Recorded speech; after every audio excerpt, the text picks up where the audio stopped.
Hello everyone, मी सदाशिव मोरे. आजच्या आपल्या online लेक्चरमध्ये तुम्हा सगळ्यांचे स्वागत करतो. आजचे आपले लेक्चर आहे वर्कशॉप कॅल्क्युलेशन अँड सायन्सचे.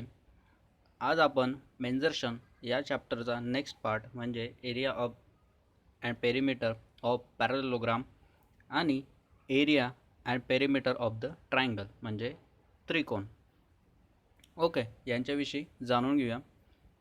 तर सुरुवात करूया आजच्या प्रेझेंटेशनला. तर सगळ्यात आधी area and perimeter of the parallelogram. Parallelogram कोणाला म्हटलं जातं की त्याच्या जे विरुद्ध कोण असतात ना पॅरलेलोग्रामचे हे काय राहतात रे, सारखे असतात. म्हणजे हा कोण आणि हा कोण सारखे राहतील, तसेच हा कोण आणि हा कोण काय राहतील रे, सारखे राहतील. तसंच याला मराठीमध्ये काय म्हटलं जातं रे, समलंब चौकोन.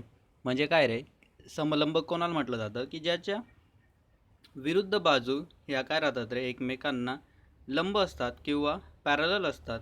त्याला काय म्हटलं जातं रे, समलंब चौकोन असं म्हटलं जातं. म्हणजे ही बाजू आणि ही बाजू एकमेकांना काय आहेत रे, लंब आहेत. लंब कोणाला म्हटलं जातं रे, अशा दोन बाजू की ज्या कुठेही जाऊन मिळणार नाहीत त्यांना काय म्हटलं जातं रे, लंब असं म्हटले जाते.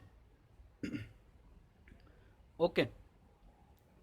नंतर नेक्स्ट प्रॉपर्टी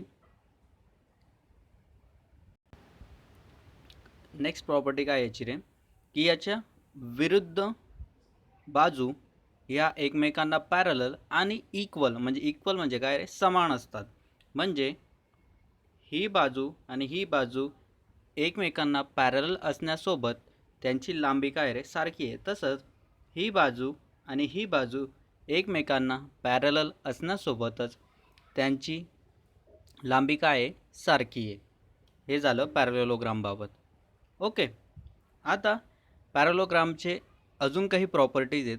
की पहिली प्रॉपर्टी काय आहे की याचे डायगोनल्स म्हणजे जे कर्ण आहेत ना रे, ते एकमेकांना काय करतात रे, एकमेकांना छेदतात. म्हणजे कर्ण कोणाला म्हटलं जातं रे, यांना कर्ण म्हटलं जातं. हे कर्ण काय करतात रे, एकमेकांना छेदतात इथे, बरोबर.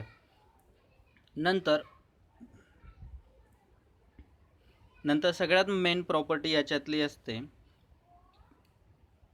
ही की each diagonal of the parallelogram divides it into two triangles of equal area. म्हणजे काय म्हणायचं आहे याला, की हे दोन कर्ण जेव्हा छेदतात तर इथे काय होतं रे, एक त्रिकोण तयार होतो, बरोबर. इकडेही एक त्रिकोण तयार होतो, इकडेही एक.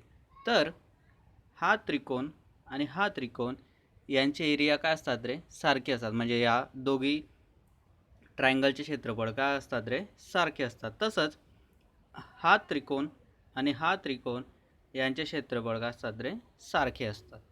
ही अतिशय महत्त्वपूर्ण प्रॉपर्टी. नेक्स्ट प्रॉपर्टी की a parallelogram inscribed in a circle is a rectangle. म्हणजे काय रे, की समजा की ह्या शेवटच्या बिंदूंना जोडत मी जर एक वर्तुळ काढलं तर ही आतमधली फिगरला काय म्हटलं जातं रे, मग रेक्टँगल किंवा आयत असं म्हटलं जातं. नंतर a parallelogram circumscribed about a circle is a rhombus. म्हणजे काय की जेव्हा इथे आतल्या साईडला जर मी सर्कमस्क्राइब्ड सर्कल काढलं तर या फिगरला काय म्हटलं जातं रे, रोम्बस असं म्हटलं जातं. ह्या बाकीच्या एवढ्या महत्त्वपूर्ण प्रॉपर्टी नाही आहेत, पण ह्या प्रॉपर्टीज आपल्याला माहिती पाहिजेत. A parallelogram and rectangle have equal areas and if they are on the same base and between the parallel lines. म्हणजे एक पॅरलेलोग्राम आणि एक आयत यांचे एरिया काय असतात रे, इक्वल असू शकतात जर त्यांना बेस हा काय असेल रे, सारखा असेल तर.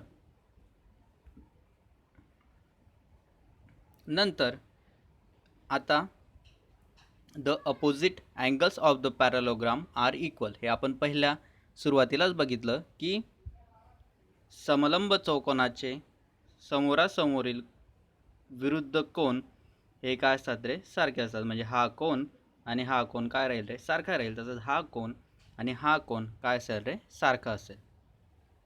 Okay. Sum of the square of the four sides is equal to the sum of the squares of the diagonal. हा अतिशय महत्त्वपूर्ण प्रॉपर्टी आहे, ही लक्षात ठेवायची. याला काय म्हणायचं आहे रे, की पॅरलेलोग्रामच्या सगळ्या बाजूंची बेरीज ही कशाला इक्वल असते रे, ती sum of the squares of the diagonal. म्हणजे काय, की एका समलंब चौकोनाच्या सर्व बाजूंची बेरीज ही त्याच्या कर्णच्या स्क्वेअर म्हणजे वर्ग ला बरोबरीत असते. ही एक सगळ्यात महत्त्वपूर्ण काय रे, प्रॉपर्टी आहे, ही लक्षात ठेवायची. ओके. नंतर एरिया ऑफ द पॅरलेलोग्रामचा फॉर्म्युला काय रे, हे फॉर्म्युले लक्षात ठेवायचे किंवा एके ठिकाणी लिहून घ्या. Okay. Area of the parallelogram काय रे, A is equal to base into height. म्हणजे काय, बेस कुठला रे इथे, तर हा काय रे, हा बेस आहे. तर एरिया बरोबर बेस इंटू हाईट. हाईट कुठली रे, तर ही आहे हाईट. बरोबर. या दोघांचा गुणाकार करून आपल्याला याचा एरिया मिळू शकतो. नंतर पेरिमीटर ऑफ द पॅरलेलोग्राम काय रे, 2 इन ब्रॅकेट ए प्लस बी. म्हणजे काय, ही बाजू आहे ए आणि ही बाजू आहे बी. ह्या बाजू किती वेळेस येत रे, दोन दोन वेळेस आहेत ना. ही एक वेळेस ए बाजू आणि ही एक वेळेस ए बाजू. तर ही एक वेळेस बी बाजू, एक वेळेस बी बाजू, असं दोन वेळेस आहे नाही. म्हणून आपण काय केलं, 2 टाइम्स ए इंटू ए प्लस बी. ओके. हे झालं पेरिमीटर ऑफ द पॅरलेलोग्राम. आता ट्रायंगल किंवा त्रिकोण कोणाला म्हटलं जातं ते बघू आणि त्याचे एरिया म्हणजे क्षेत्रफळ आणि परिमिती यांच्याबाबत जाणून घेऊया. तर सगळ्यात आधी त्रिकोण कोणाला म्हटलं जातं रे, त्रिकोण ही काय रे, 3 बाजू असलेली एक 2 डायमेन्शनल म्हणजे द्विमितीय एक आकृती आहे. म्हणजे काय रे, की याला किती बाजू असतात रे, त्रिकोणाला 3 बाजू असतात. आणि ही कसली फिगर आहे रे, 2 डायमेन्शनल म्हणजे द्विमितीय आहे. द्विमितीय कोणाला म्हटलं जातं रे, द्विमितीय अशा फिगर्स किंवा आकृतींना म्हटलं जातं की ज्यांना फक्त 2 डायमेन्शन किंवा मापं आहेत, त्यांना काय म्हटलं जातं रे, द्विमितीय. म्हणजे त्रिकोणाला कुठली 2 मापं राहू शकतात रे, याला एक तर बेस राहील किंवा आणि हाईट राहील. बरोबर. म्हणजे काय झालं, त्रिकोण काय, एक द्विमितीय आकृती झाली. नंतर त्रिकोणाला किती कोण असतात रे, त्रिकोणाला 3 कोण असतात आणि सर्व कोणांची बेरीज ही कशाला बरोबरीत असते रे, 180 डिग्रीला तिघ कोणांची बेरीज इक्वल असते. म्हणजे हा कोण, हा कोण आणि हा कोण यांची बेरीज कशाला बरोबर राहील रे, 180 डिग्रीला बरोबरीत राहील. नंतर आता त्रिकोणाचे काही प्रकार आहेत. त्या प्रकार आणि त्या प्रकारानुसार त्यांचे फॉर्म्युलेज आपण बघून घेऊया. सगळ्यात आधी त्रिकोणाचा सगळ्यात जनरलाइज्ड फॉर्म्युला जो आहे एरिया फाइंड करायचा, तो बघून घेऊया. तर त्रिकोणाचा सगळ्यात जनरल जो फॉर्म्युला आहे तो बघू, की area of the triangle is equal to 1/2 into base into height. म्हणजे 1/2 गुणिले पाया गुणिले उंची. हा काय रे, त्रिकोणाचा एक जनरल फॉर्म्युला आहे एरिया फाइंड करायचा. जर आपल्याला पाया आणि उंची हे दिलेलं असेल तर ह्या फॉर्म्युल्याने आपण त्रिकोणाचे क्षेत्रफळ काढू शकतो. नंतर जर आपल्याला त्रिकोणाची उंची ही दिलेली नसेल, म्हणजे हाईट जर आपल्याला दिलेली नसेल, तर कुठला फॉर्म्युला वापरायचा? तर हिरोज फॉर्म्युला या नावाने एक फॉर्म्युला असतो, हा फॉर्म्युला यूज करायचा असतो. याच्यामध्ये काय दिलेलं असतं रे? आपल्याला हाईट ही दिलेली नसते, परंतु आपल्याला 3 बाजू दिलेल्या असतात. जर ह्या 3 बाजू दिल्या असतील तर सगळ्यात आधी अर्धपरिमिती काढायची. अर्धपरिमिती कोणाला म्हटलं जातं रे? या एसला काय म्हटलं जातं? अर्धपरिमिती असं म्हटलं जातं. अर्धपरिमितीचा फॉर्म्युला काय रे? ए अधिक बी अधिक सी भागिले 2 हा अर्धपरिमितीचा फॉर्म्युला आहे. अर्धपरिमिती काढल्यानंतर त्याचं वर्गमूळ घ्यायचं आणि s in bracket s minus a, s minus b, s minus c याच्यावरून आपण या त्रिकोणाचे क्षेत्रफळ काढू शकतो. जर आपल्याला 3 बाजू दिलेल्या असतील आणि उंची दिलेली नसेल. हा झाला दुसरा फॉर्म्युला. नंतर जर आपल्याला फक्त कोण दिलेला असेल आणि कुठल्या तरी 2 बाजू दिलेल्या असतील तर कुठला फॉर्म्युला वापरायचा ते बघूया. तर आपल्याला एक त्रिकोण दिलेला आहे आणि त्रिकोणाच्या 2 बाजू दिलेल्या आहेत, म्हणजे ही बाजू दिलेली आहे आणि ही बाजू दिलेली आहे आणि ह्या 2 बाजूंमधील कोण आपल्याला दिलेला आहे. तर तेव्हा कुठला फॉर्म्युला वापरायचा आहे? तर 1/2 टाइम्स त्या 2 बाजूंचा गुणाकार गुणिले साइन ऑफ द तो अँगल, जो अँगल आपल्याला दिलेला असेल त्याचा साइन मल्टिपल घ्यायचा आणि 2 बाजूंचा गुणाकार करून त्याला 1/2 ने गुणायचं. तेव्हा आपल्याला जे उत्तर मिळेल ते काय राहील रे? Area of the triangle. हे झाले जनरल फॉर्म्युले. ओके, आता त्रिकोणाच्या प्रकारानुसार जे वेगवेगळे फॉर्म्युले आहेत ते बघून घेऊया. तर त्रिकोणाचा सगळ्यात पहिला प्रकार येतो इक्विलॅटरल ट्रायंगल. इक्विलॅटरल ट्रायंगल कोणाला म्हटलं जातं रे? की ज्या त्रिकोणाच्या सर्व बाजू काय असतात रे? सारख्या असतात आणि ज्याच्यामध्ये 60 डिग्री 60 डिग्री आणि 60 डिग्रीच्या कोण हा तयार केलेला असतो त्याला काय म्हटलं जातं रे? इक्विलॅटरल ट्रायंगल असं म्हटले जाते. नंतर इक्विलॅटरल ट्रायंगलचा एरिया म्हणजे क्षेत्रफळ शोधायचा फॉर्म्युला काय रे?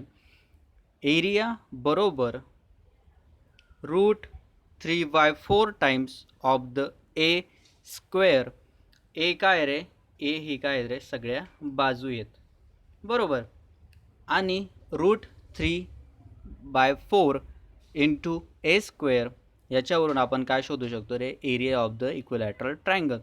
तसंच हाईट म्हणजे ही हाईट जर आपल्याला शोधायची असेल तर आपण कुठला फॉर्म्युला यूज करू शकतो? √3/2 इंटू साईड ए, बरोबर. हा झाला दुसरा फॉर्म्युला. नंतर पेरिमीटर म्हणजे परिमितीची व्याख्या मी तुम्हाला सांगितली आहे पहिल्या लेक्चरला, की समजा जर मी इथे एक दोरी लावली आणि ती दोरी मी अशी लपेटत जर या त्रिकोणाच्या बाजूवरून नेली आणि नंतर ही दोरी मोकळी करून अशी एका सरळ रेषेत ठेवली असता, या पॉईंटपासून या पॉईंटपर्यंत मी तिची लांबी जर मोजली तर मला भेटणारे जे उत्तर आहे त्याला काय म्हटलं जातं रे? परिमिती असं म्हटलं जातं. मग त्या फॉर्म्युल्यानुसार ए ए ए हे किती वेळेस मोजलं रे? आपण 3 वेळेस मोजलं, म्हणून परिमिती काय झाली रे? 3a अशी झाली, बरोबर. तर नेक्स्ट आयसोसेलस ट्रायंगल म्हणजे काय रे? आयसोसेलस ट्रायंगल कोणाला म्हटलं जातं रे? की याला 2 बाजू या सारख्या असतात, म्हणजे ह्या 2 बाजू काय आहेत रे? सारख्या आहेत आणि 2 अँगल हे काय असतात रे? सारखे असतात. हे 2 अँगल काय आहेत रे? याला सारखे आहेत आणि जी अल्टिट्यूड किंवा हाईट म्हणजे उंची जी काढली जाते ती या समोरील बाजूला 2 भागामध्ये दुभागते. म्हणजे याचे काय करते रे? 2 या समोरील बाजूचे 2 समान तुकडे करते ही उंची.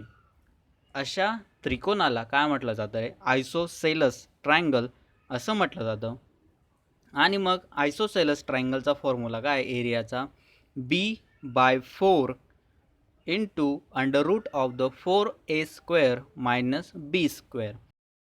कोणाला म्हटलंय रे? बी काय ही बेस म्हणजे समोरील बाजू अथवा पाया या divided by 4 under root 4a² minus बीचा स्क्वेअर. हा झाला एरियाचा फॉर्म्युला. नंतर हाईटचा फॉर्म्युला काय आहे रे? की under route a² minus b/2 चा ब्रॅकेट स्क्वेअर.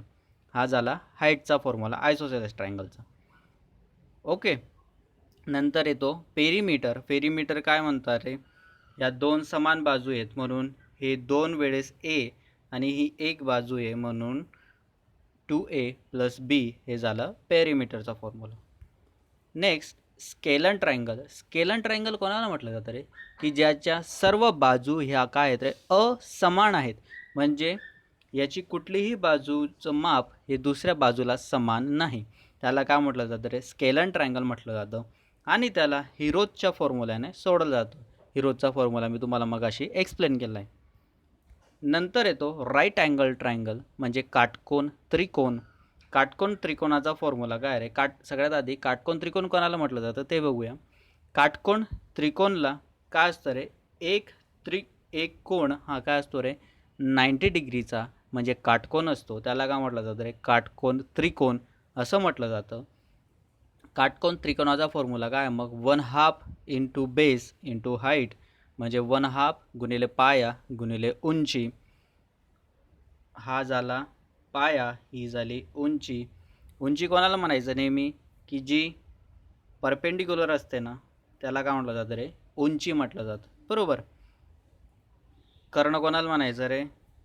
दोन बाजूंना अशी जोडणारी स्लॅन्ट साईड जी आहे त्याला काय म्हटलं जातं रे? कर्ण असं म्हटलं जातं. नंतर पेरीमीटर काय होईल रे? p + b + h. ही बाजू काय रे? h आहे. म्हणजे काय रे? हायपोटेनियस किंवा कर्ण आहे. त्याला काय म्हटलं जातं रे?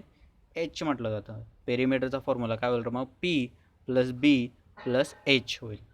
आणि पायथागोरस थेरम म्हणजे पायथागोरसचे प्रमेय आपल्याला माहिती आहे की कर्णवर्ग बरोबर बाजूवर्ग अधिक उंची वर्ग.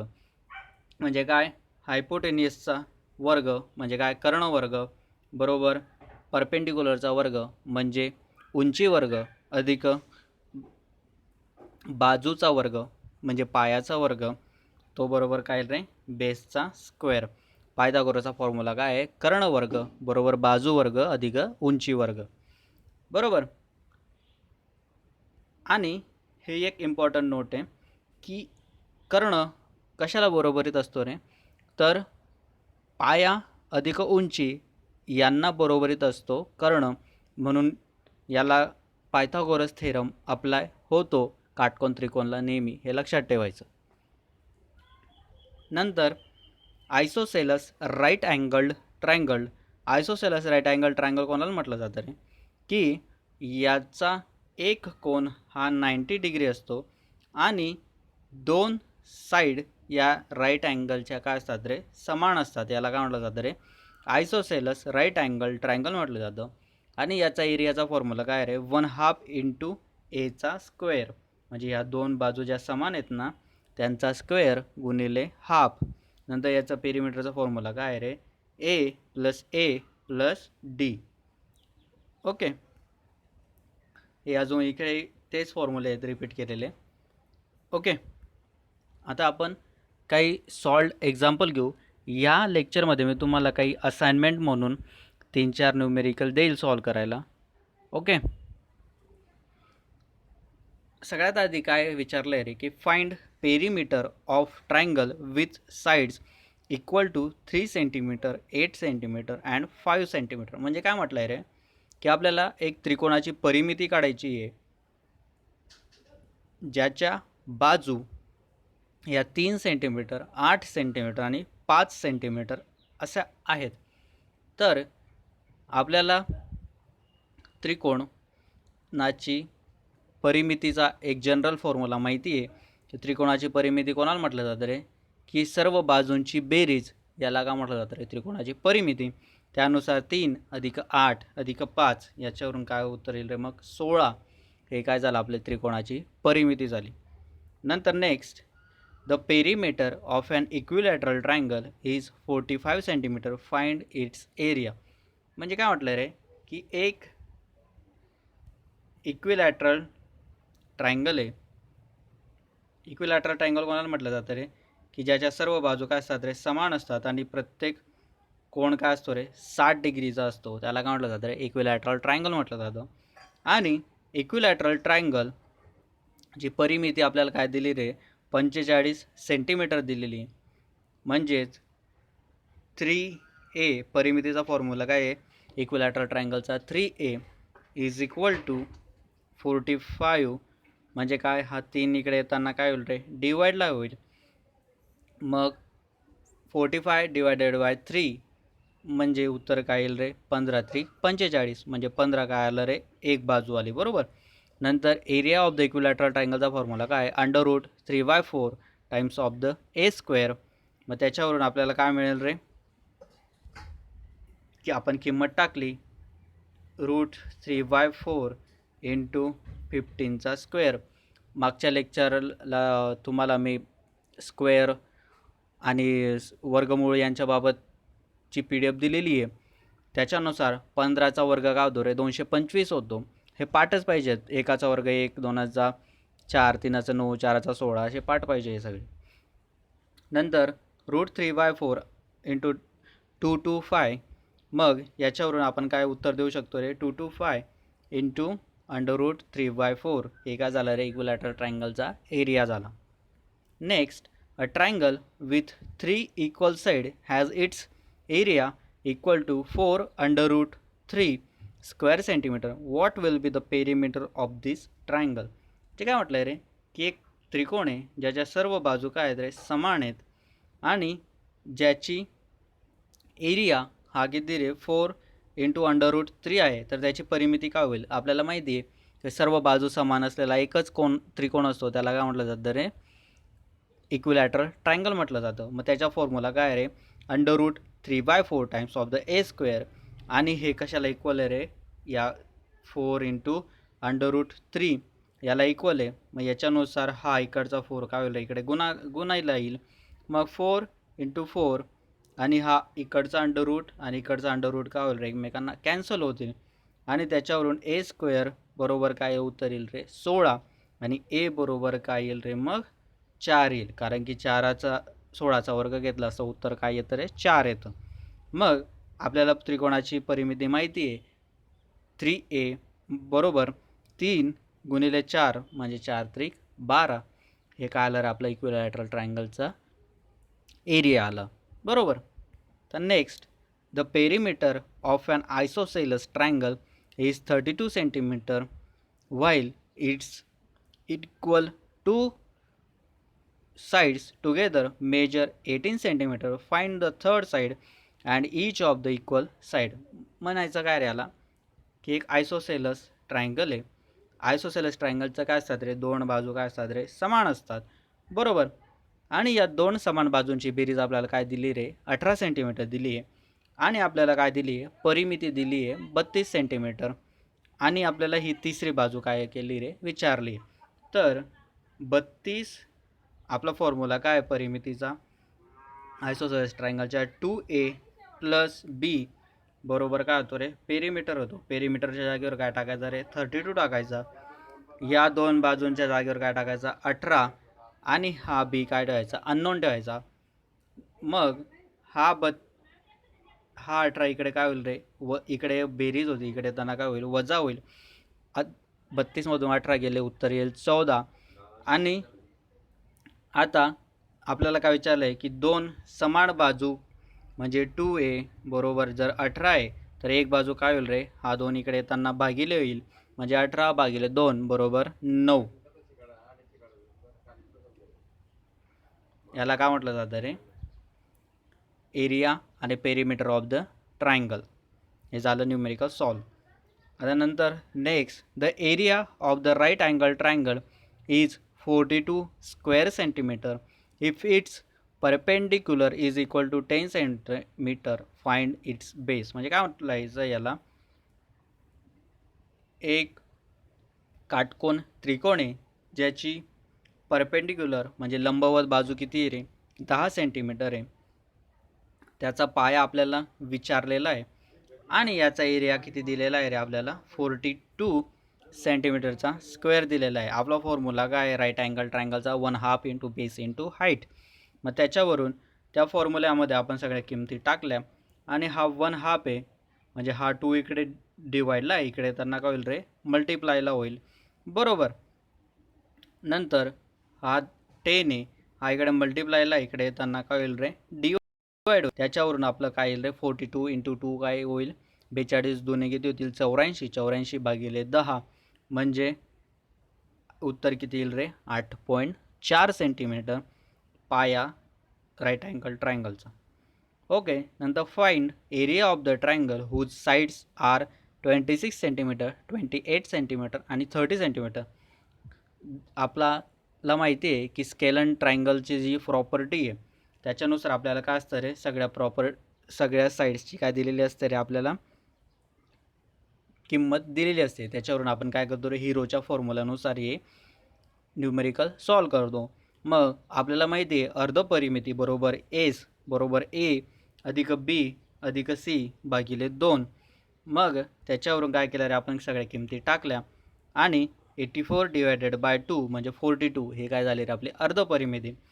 आणि नंतर अर्धपरिमितीवरून आपण इथे सगळ्या किमती टाकल्या.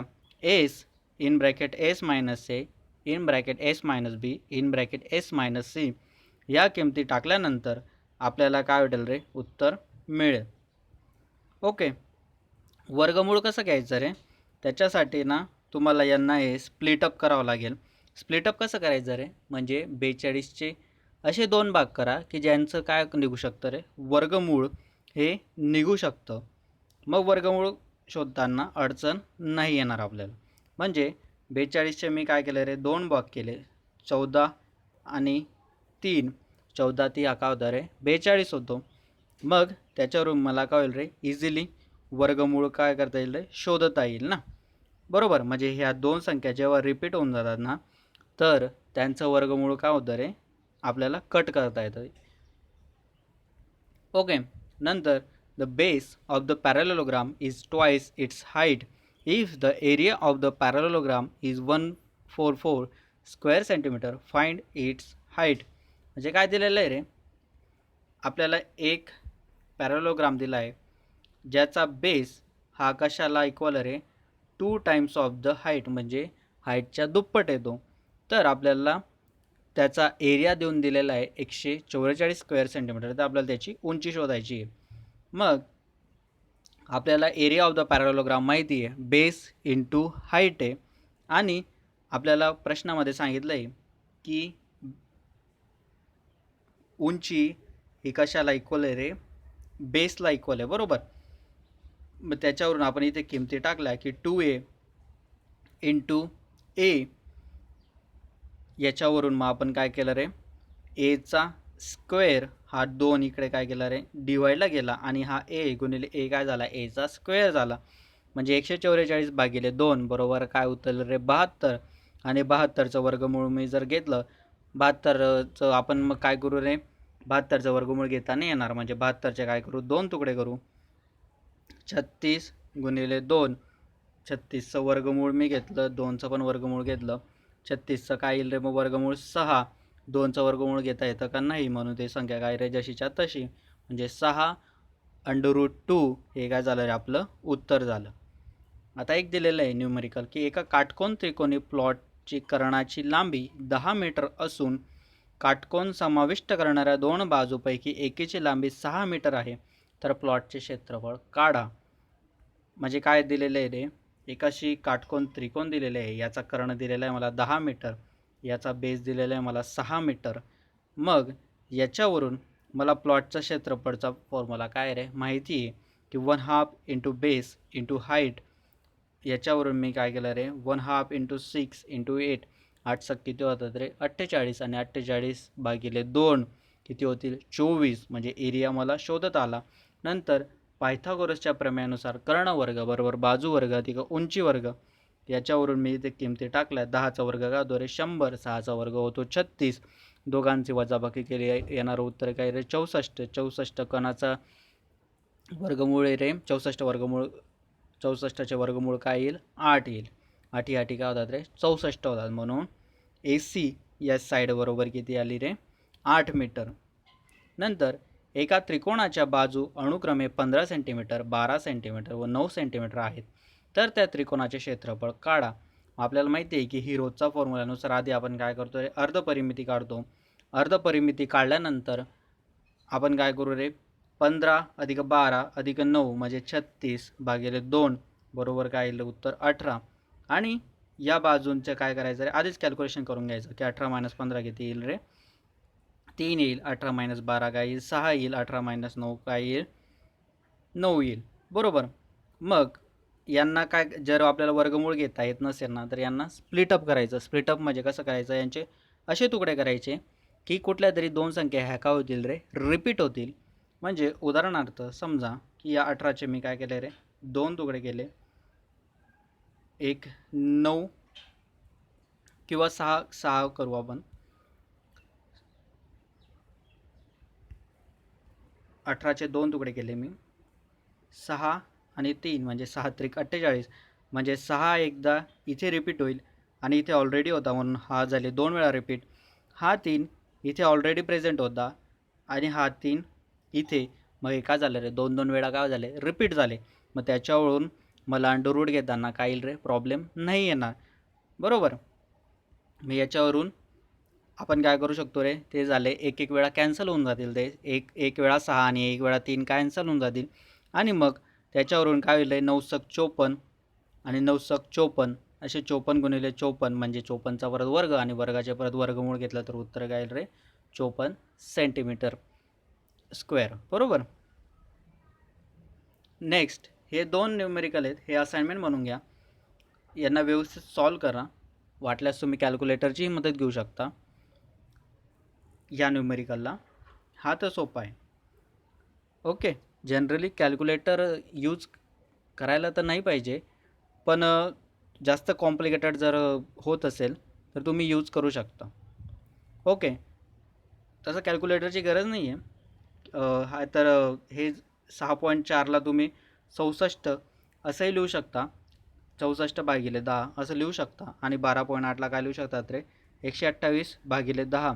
याच्यावरून कॅल्क्युलेशन काय होईल तुमचं सोपं होईल बरोबर. तर काही अडचण असल्यास न्यूमेरिकल्समध्ये तर विचारा तसं मला. ओके.